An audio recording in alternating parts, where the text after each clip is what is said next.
For today's video, samahan ninyo akong tikman ang ramen na ginawa ni Carlo, isang good friend ni Mrs. na nag-aral pa mismo ng culinary sa Japan. At swerte naman kaming matikman at ma-experience ang kanyang obra. Samahan niyo na rin kaming mamasyal at ikutin ang DTI Food Festival event na ginanap sa Mega Mall nitong nakaraang weekend. Ayos! Gina mga tol! Tara, let's bagets!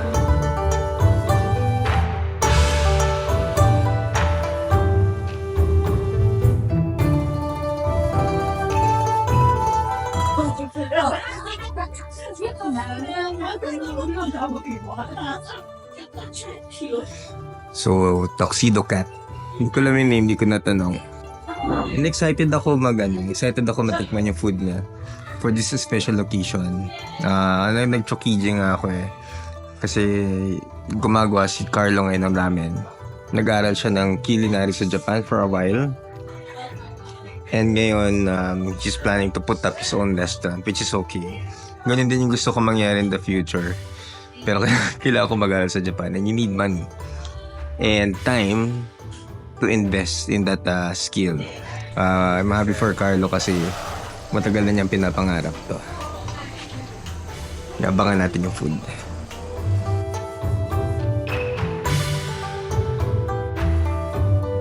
Alright, meron nang na-prepare na isang ramen.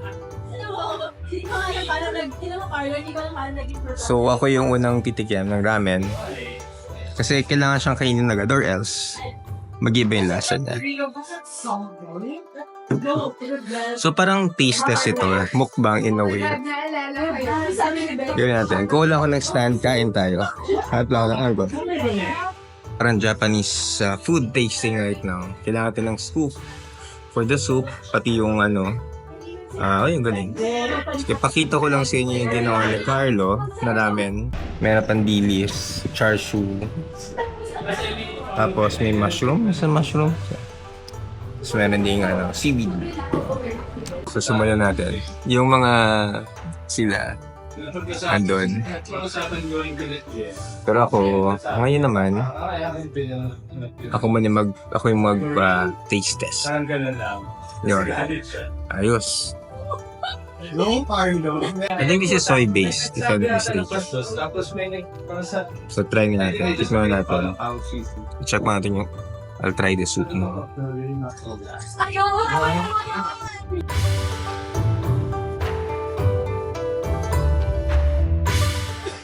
So yung oil niya soy based.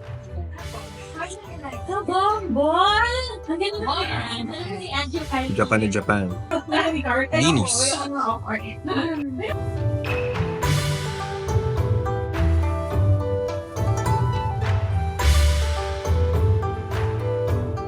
May linis na mag-isa. Pero i-dip natin muna siya para yung flavor humalo.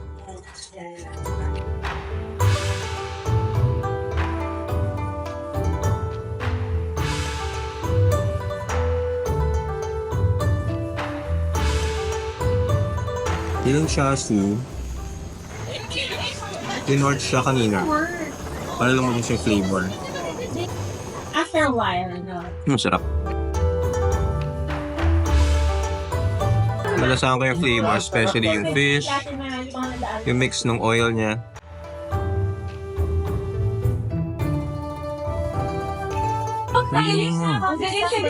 Kala ko quail egg siya. Quail egg ginamit ni Carlo. Okay ito sa cook. Yung mix ng fats tsaka ng oil combine. Mix them together. Okay sa cook. Mahirap maggamit. Mahirap gawin yung ramen. Preparation, yung broth niya, yung mix, yung base.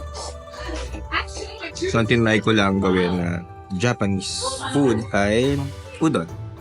buong afternoon. Yung pang finale ng ramen. Pang finale ng ramen. Yeah, sip na sip.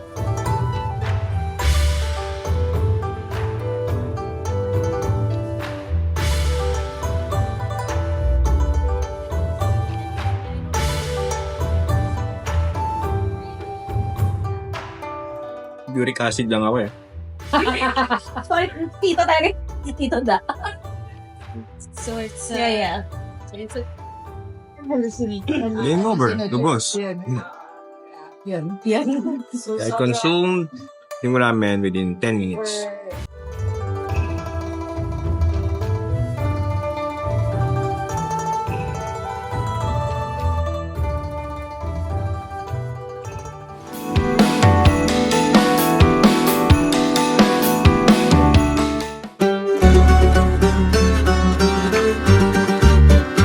Shiraz Smokehouse Food Processing yan. From Baguio City naman din.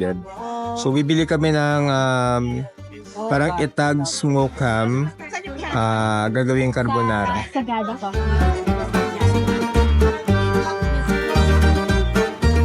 Ayan, moringa. Ano? Pag cultured versus wild? alaga, pinapakain niya. So madaming regional food dito. Gusto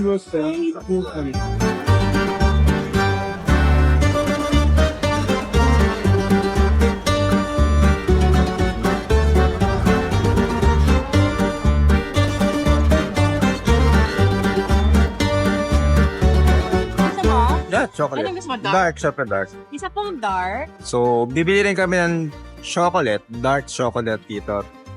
Mahilig kami sa dark chocolate eh. Pwede kong tikman yung dark chocolate. With chili. Sige. Ilang percent yung dark chocolate? 55 po. Ilan? Pwede po. So ito, dark chocolate with chili.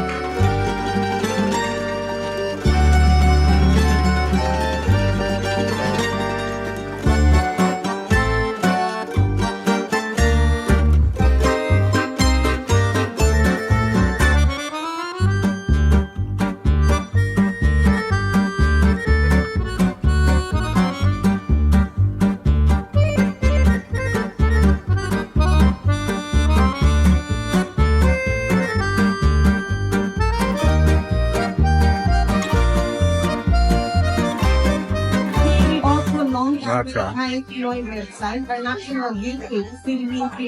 So I got the Catalinas buko. Ang sarap siya. Sarap ng bread. So para siyang buko pie with a special bread. Yun yung kanyang taste profile. At dyan nagtatapos ang aking video. Please don't forget to like, share, and subscribe for more videos. Alright, kita-kits mga tol. Sa next time na lang ulit. Bye-bye!